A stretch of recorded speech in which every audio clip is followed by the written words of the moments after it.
Hi, Elena is here, and today I'm delighted to speak with Michael Buoni, an actor, choreographer, and the founder of a dance company, CityDanceNY. Thank you for having me.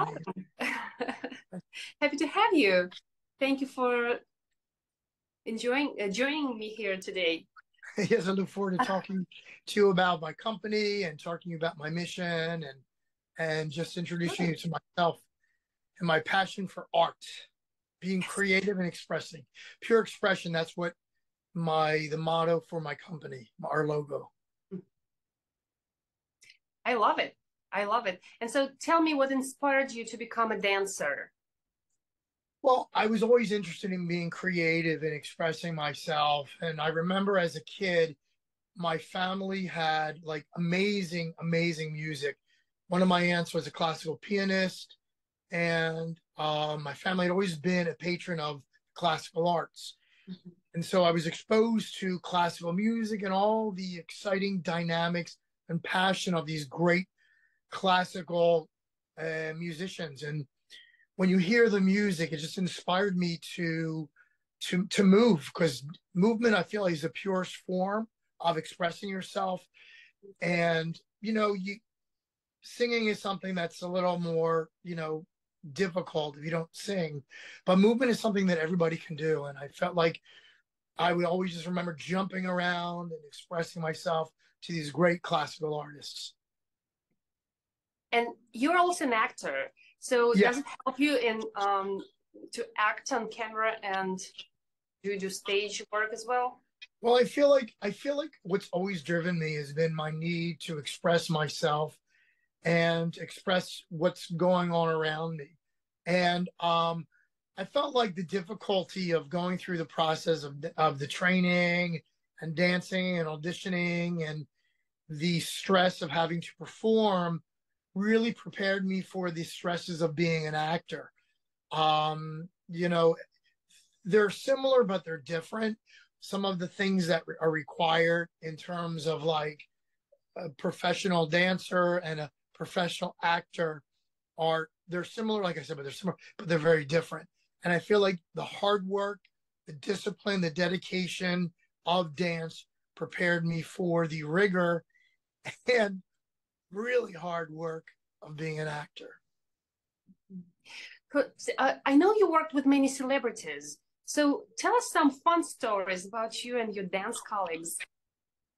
Something that Yeah. comes up first So thing. yeah.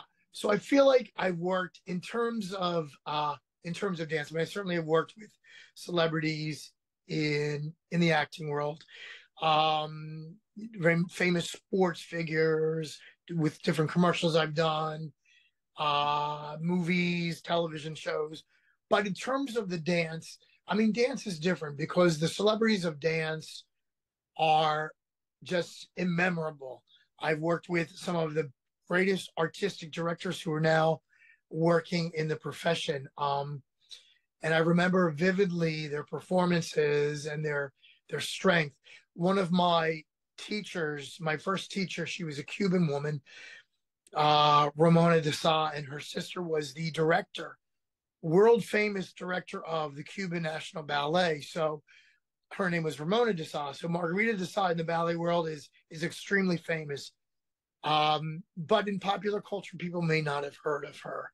And I've worked with, been on stage with Ty Jimenez, uh, and many other famous dancers. I've met, uh, I've been, I've met like a lot of very famous people Mhm.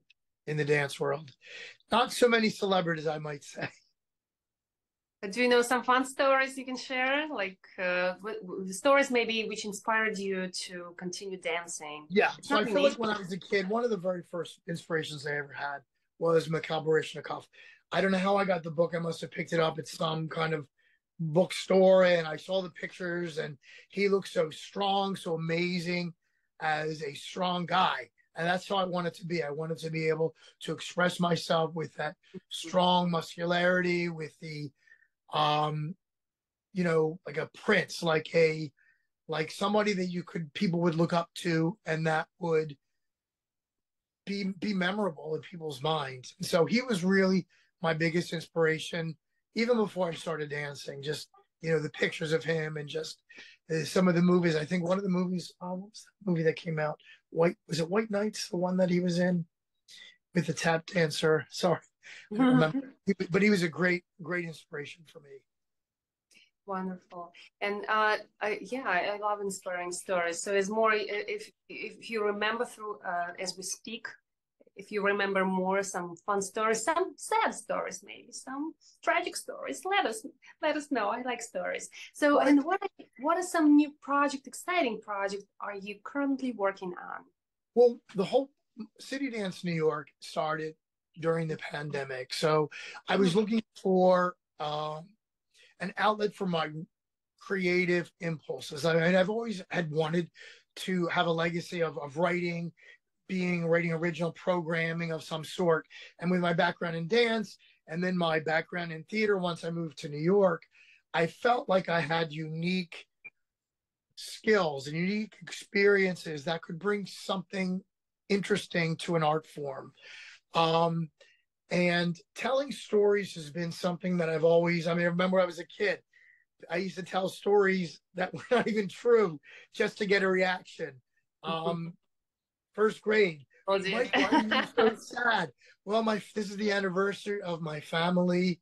They lost their house.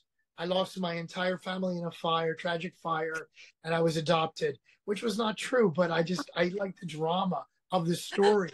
And I feel like ballet stories, actually classical, anything classical, I'm drawn to Shakespeare for that reason, for the really strong stories of Macbeth, of Hamlet, of A Midsummer Night's Dream, Henry V. These were ballets, plays that I had worked on as an actor in New York. So I wanted to tell stories with movement, which is is a purest form of expression. So I started I guess my first story ballet was back when I was teaching at a school in New Jersey, Toys to the World. It was something that encompassed all nationalities, all celebrations of a holiday season. And I had such a great time creating that. And in my mind, I was like, I got to do this on a bigger scale. I need to continue to write stories. I remember I used to, when I had time to myself, I used to just make up songs and sing them and make up stories, and thinking to myself, maybe I should make a Broadway play or a musical or something that would be really interesting. I took storytelling, script writing in New York, and still it wasn't until the pandemic that I said, you know what? I'm going to start trying to create stories with movement. So I had my first story, Dracula, and I put together the music, and I created this pretty decent production. And I had people come up to me and say, your storytelling skills are pretty decent. You have a good sense of movement. You have a good sense of putting things together. So from there, it snowballed into all these different ideas of what I could create. So I feel like the genre of storytelling in New York through dance is something that a lot of people aren't doing it. They're doing it maybe in terms of small narratives about approaching a particular subject, but in terms of like stories that have been passed down, great stories of literature, of Shakespeare, of things that are part of our history and culture, have not really been attacked or not been approached. They have been tried in New York. And so one of my goals is to tell these stories. One of my exciting projects is The Great Gatsby. We're now in the centennial of the 1920s, and I feel the pandemic has put off any kind of celebration of that era, which was an amazing era. And I would love to be one of the first to present The Great Gatsby in ballet form in New York City. Mm-hmm. And what are your favorite characters that you portrayed on dancing stage? Dracula? Yes. I was in actually 2 Dracula productions in my lifetime. But I think definitely Midsummer Night's Dream. I played the donkey several times and to good reviews. I got reviews for both of my productions of that. of the bottom, the guy who dances with Titania, and that was great. And also, I was in a production when I was in Dayton Ballet. I was actually listed in Dance Magazine for that production. I was Mozart favorites. We brought in a choreographer, and I got to play a young, fun kid just jumping around, and I was featured in Dance Magazine for that. Oh, wow, that's great. Which magazine? Dance Magazine. I think it was in 1992. It's quite a while ago. A while ago, a while ago. So yeah, and you mentioned that you started your company during the pandemic, which is very unusual for the dance company to start because it's a physical contact. It's a Yeah. presence. You have to attend the classes. How did you manage all this? What challenges did you face while Well, you? I got to tell you, I mean, look, I'm an artist. I'm an artist 100%. I've always been, you know, I being a creative soul and sharing my creativity, my need to express myself.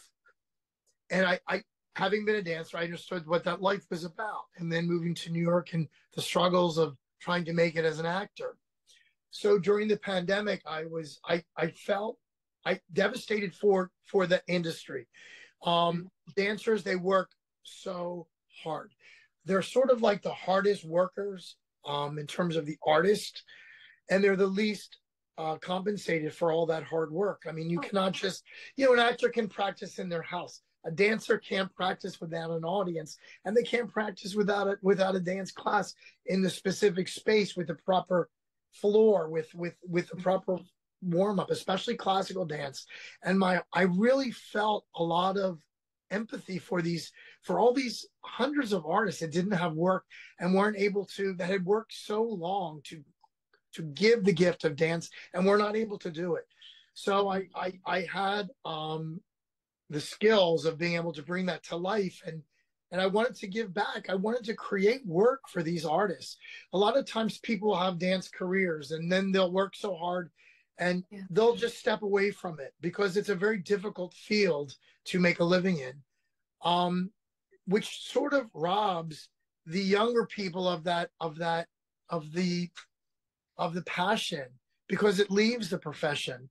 And I wanted to give back to the profession. I wanted to inspire other dancers to do what I was doing, which is spend a life being creative, which is a very, it's very difficult in this time and age. Everything's expensive.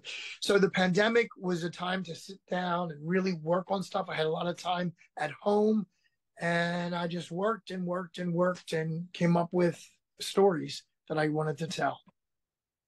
Through the movement. I love it. Yeah. Nice.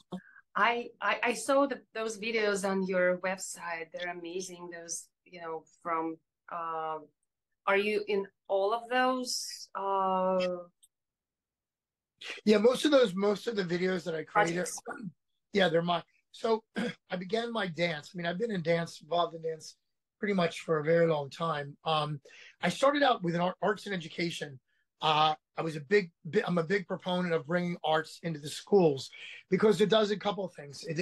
It teaches kids that sitting down and watching people is actually a great pastime. It's sort of like, it's not, look, you can't assume that people are going to enjoy being an audience. You have to train them for that. And I think when you get into the schools and you start training kids about that, these are things that you can do. You can dance and people can watch you. You can do it for fun, or you can do it as an audience member. And so being an arts and education practitioner, I, got to work with kids a lot. And so what did I do with kids? I put on shows. We would go in, we would do folk dance residencies from all around the world. And at the end, we would put on a show. So I became a producer. So I was like, oh, okay. And they were fun to watch. And everyone had a great time. And I was always invited back. And I did that for 12 years in New York. So being able to take those early experiences working with kids who are the seeds of adults, who are the ones who are going to be the audience's members next year. They're going to be the dancers. They're going to be the donors. They're going to be the bread and butter of the industry of the arts. So being able to work with kids really set me up for being able to do the same thing with adults. Right. And tell us more about your school. Do you require an audition to sign up for your program? So, and where's the studio located? And So what's I've worked, the yes, I have a couple of different vehicles that I use to work with kids. So I have a very strong arts and education program. So we travel I'm to sorry, schools. this studio is only for kids, right? Or do you teach adults too? City Dance and Why? Is it for kids or for both adults and Well, kids? our arts and education programming, we primarily target kids K Okay. through high school. Although we have done a few programs where we did one outreach where it was after school and we had the kids dance with their parents. So we invited the parents to come in once a week and do the same dances that the kids were learning. So that way we work with adults. So with the folk dance that we do, the international dancing, my company is multicultural. I work with dancers from all around the world. Mhm. So the folk dancing, we work with dances that are come from all around the world. The other thing that I do is the ballet training, and that happens. Currently, I work at Integral Ballet in Merrick, and those programs are for children and adults. Right now, I work with a pre-professional division, and I have kids from kindergarten through high school, and I have had some adults come in and take those classes as well. Mm-hmm. And where are you located, the studio? So that studio is in Merrick, Long Island, Nassau County, South Shore. And we've worked together with these kids, and then we bring them into our professional productions. It gives them an opportunity to work with professionals, to see what the life is like, to understand that dance is a profession. It's a respectable activity for people to attend as an audience. And it just helps to preserve the glory and excitement of dance as a performing art. And how do you see your company in the future in terms of developing? For example, will you like to go on a tour nationally, internationally? Yeah, well, I'm interested in creating story ballets and working with professional musicians to create programming that speaks to the things that are important for today's audience and also preserves the tradition of historical storytelling. I look to create a company that reaches out to communities throughout the United States and brings dance to them in a way that's exciting. I'm interested in audience. I'm interested in entertaining an audience. I'm interested in people having such a great time at my performances that they want to come back and they want to see dance and they want to enjoy all that movement theater has to present to them and entertain them. I think the audience is the most important part. A lot of times, maybe I named my company City Dance New York because it's about dance. It's about dance that was created in New York City. It's not about me in particular as a choreographer, but it's about bringing the story of dance to the audiences. Right now it's in New York, but I'd love to travel throughout the US. And I'd also love to do international, to bring an American version of storytelling to audiences throughout the world. Mm-hmm. Sounds great. I love it. I love it. Yeah, definitely. Would you tell about your dancing style? Do you describe it as a specific dancing style, which stands out from I other was styles? fortunate. I was very fortunate. Most of the companies I worked with, um, Dayton Ballet was the first one, North Carolina Dance Theater, Ohio Ballet. They were founded by amazing, amazing choreographers. I mean, God bless them. A lot of they've passed away, and the companies have actually changed names. But they were amazing choreographers, and in those companies, I also was able to dance ballets to some of the great choreographers of our generation. We did Agnes DeMille, Alvin Ailey, George Balanchine, Laura Dean, Lucinda Childs, Jose Limon. I was so fortunate to dance these great ballets. And so I learned all about the special musicality, about the sequence of movement, about how they were able to tell their stories. And these were geniuses in the dance field. They still are.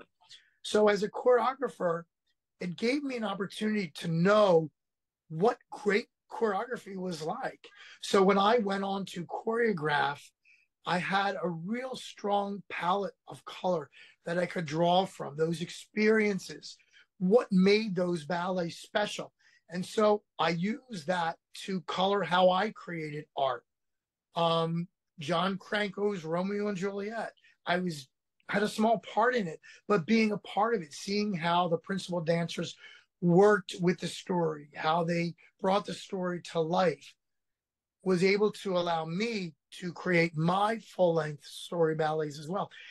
I think Heinz Pohl, my director in Ohio Ballet, he became famous for his Cinderella, which is actually the ballet that I just choreographed. That's what brought him to fame. And all these people, they all started with small schools that grew with professional dancers and grew into big companies. And that's what I'm looking to do myself. Great, and good luck with this. And also, besides the classical dance, do you teach contemporary dance? Yeah, so I've always been more of a contemporary mover. I've always gotten a lot of positive feedback for my movement and for my performance. I love the classics. I think the simple lines, the clean shapes, I enjoy choreographing those. The musicality, the working with patterns, which is what traditional classical ballet comes from. But then as a dancer, my talent has always been more with movement, with expression of the person, which is not necessarily embedded in the classical form. So I do enjoy both. I enjoy quick movement, actually. My experience with balancing choreography, I enjoy the quick movement of that. Nice. And how can people support your company? Can they donate? Do you have a website and social media so I can share? Yeah, so we're going into our third year of programming. We've done several. We've done mostly full-length ballets, which is a lot of people. We had a Dracula. We've done A Midsummer Night's Dream. We've done Coppelia. We've done. We just produced Cinderella. We've also done repertory programming. We have an Instagram site at CityDanceNY, a Facebook page, also CityDanceNY. And we're always looking for people that are interested in supporting our vision, which is bringing dance, family-friendly, audience-friendly dance to the people of New York and to any community throughout the United States. Anybody who's interested in dance as entertainment and dance as storytelling. So we do accept inquiries. We like to collaborate. We're looking to collaborate. We have collaborated with Synovia Cummins. She's a musician with New York Pops and Broadway. We produced some of her, we choreographed her piano solos with several of our programs. And we're always looking to collaborate with musicians and accept donations and people that are even interested in volunteering for some of our productions. Wonderful. And so my last question for you, so how the new students can subscribe, sign up for your class? Do they need an audition? Well, we always have company. Whenever we're in production, we offer company class, and I'm always willing to entertain people, to invite them to come take our company class. We have great dancers. It's very straightforward athletic training. And so anyone who's interested in working with our group, I absolutely, I suggest you email us, CityDanceNY@gmail.com, or contact us for Instagram or Facebook account, and we'll invite you to our next company class. I also am going to be having auditions for some of our upcoming productions, The Great Gatsby, and also The Snow Queen, which will be in January. And I teach regularly at Integral Ballet in Merrick, so you can always reach out to them and attend classes there. Okay, and what is the range, age range of the students you accept to your classes?